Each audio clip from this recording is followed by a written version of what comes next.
नदिया किनारे बाबा बोले सोहाग जी उपजई सोहाग जैसे दुबिया के घास जी उपजई सोहाग जैसे दुबिया के घास जी। अरे बोले न दुल्हे हो मन चित लाई जी चली न दुल्हीन हृदय लगाई जी। अरे चली न दुल्हीन हृदय लगाई जी।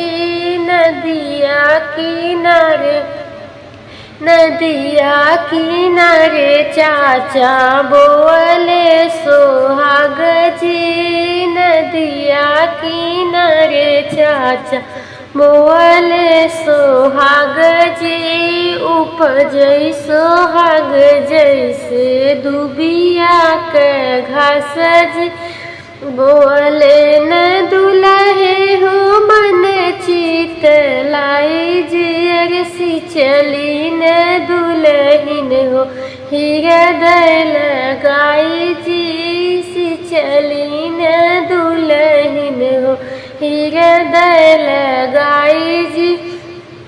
नदिया किनारे भैया बोले सोहाग जी उपजई सोहाग जैसे दुबिया के घास जी। उपजई सोहाग जैसे दुबिया के घास जी। अरे बोले नी दुल्हे हो मन चित लाई जी। अरे चली न दुल्हीन हो हृदय लगाई जी। चली न दुल्हीन हृदय लगाई जी।